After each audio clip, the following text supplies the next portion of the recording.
അപ്പോൾ നമ്മൾ മരിച്ചാൽ നമ്മുടെ കുടുംബമല്ലേ എത്തിയമാവുള്ളൂ. പക്ഷേ നമ്മുടെ നേതാക്കന്മാർ മാത്രമായി പോയാൽ നമ്മൾ മനസ്സിലാക്കേണ്ട വിഷയം എന്താണ്? ഈ സമൂഹം എത്തിയമാകും. ഈ സമൂഹം എത്തിയമാകും. തങ്ങൾ ഉസ്താദ് വഫാത്തായി, പകരം ഒരാൾ വന്നോ? ആ സ്ഥാനത്തിരിക്കാൻ, ആ സ്ഥാപനത്തെ നയിക്കാനോ ഈ സമൂഹത്തെ നയിക്കാനോ വേറെ ആൾ വന്നോ? ഉസ്താദ് പ്രസിഡന്റ് ആയിട്ടുണ്ട്, അതല്ല ഞാൻ പറയുന്നത്. പക്ഷേ ആ സ്ഥാനത്തേക്ക് വേറൊരാൾ കാര്യമൊന്നും ഇല്ല എന്ന് നമ്മുടെ ഈ നേതാക്കന്മാർ ഉപയോഗസ്ഥരാണ്.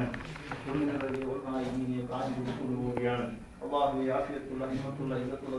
കൊടുക്കുകയും അവരുടെ തണലായി ഞങ്ങളെ ഒരുപാട്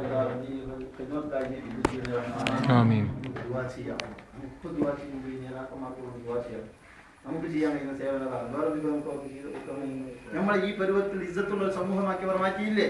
അതിന് പ്രതിഫലമായി നമ്മൾ എന്തെങ്കിലും കൊടുത്തോ? അവർക്ക് നമുക്ക് കൊടുക്കാൻ പറ്റുന്ന ഈ ദുആ മാത്രം അല്ലാഹുവിനോട് ഖാലിസായ ഹൃദയത്തോടെയുള്ള ദുആ മാത്രമായിരിക്കും. രാവും പകലും നിങ്ങൾ തഹജ്ജുദ് നിസ്കരിക്കുന്നവരല്ലേ, ആ സമയത്ത് ദുആ ചെയ്യുമ്പോൾ ഈ ഉസ്താദുമാരെ ദുആ ചെയ്യാൻ ഞാൻ ഓർമ്മപ്പെടുത്തുന്നു.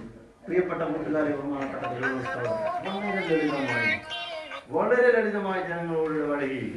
അന്ന് ഉസ്താദും ഈ തരുണ ഉസ്താദും നടക്കാത്ത മേഖലകളുണ്ടായിരുന്നില്ല, വാഹനം ഉണ്ടായിരുന്നില്ല. 5ഉം 6ഉം 8ഉം 10ഉം കിലോമീറ്റർ നടന്നു പോയിട്ട് മദ്രസ കെട്ടിപ്പടുത്തു. ജനങ്ങളോട് വയറു പറഞ്ഞു.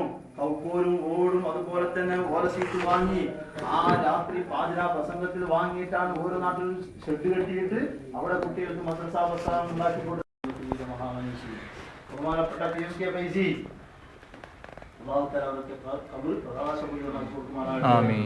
ചെറുപ്പക്കാർ 56 വയസ്സിലാണ് നിൽക്കുന്നത്.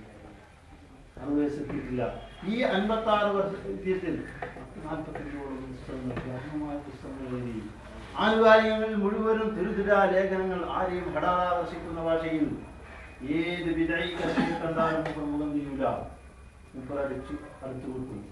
അതിന്റെ പ്രതിഫലം ഇന്ന് നമുക്ക് കാണാനുണ്ട്. CM ഞാൻ നിങ്ങൾ നാട്ടിൽ വന്നിട്ടുള്ളത് ഞാൻ അറിയില്ല. CM അദ്ദേഹം ജമാഅത്തെ ഇസ്ലാമിയുടെ അന്തമാൻ നിക്കോബാറിലെ ഖാദിയായിരുന്നു. ആ മഹാ മനുഷ്യനെയാണ് അടർത്തിയെടുത്തുകൊണ്ട് സുന്നത്തി ജമാഅത്ത് പറയാത്ത വിഷയങ്ങൾ. എന്തെല്ലാം വിഷയങ്ങളാണ് അദ്ദേഹം ലളിതമായി വഹാബിയെ കുറിച്ച് മനസ്സിലാക്കാൻ, ജമാഅത്തെ ഇസ്ലാമിയെ കുറിച്ച് മനസ്സിലാക്കാൻ അദ്ദേഹം പറഞ്ഞ ലളിതമായ ഭാഷയിൽ പ്രസംഗിച്ചു. അദ്ദേഹത്തിന്റെ ബുദ്ധിയപാരമാണ് അദ്ദേഹത്തെ പോലുള്ള ആളുകളെ ഈ രംഗത്തേക്ക് കൊണ്ടുവന്ന് ഇർഫാദിന്റെ ഒരു താൾ തന്നെ അദ്ദേഹത്തിന് നീട്ടിവെച്ചു കൊടുത്തു. ഇന്ന് അദ്ദേഹം വിസാലയിൽ എഴുതിക്കൊണ്ടിരിക്കുകയാണ്. ഇല്ലേ? അദ്ദേഹത്തിന്റെ ഒരു പദ്യമുണ്ടല്ലോ, CM അതൊക്കെ നമ്മൾ വായിക്കണം. വായന പ്രിയരല്ല, മലിന്യങ്ങൾ നമ്മൾ കൂട്ടത്തിലുള്ളതായിട്ട് പറയാം. മാറ്റണം.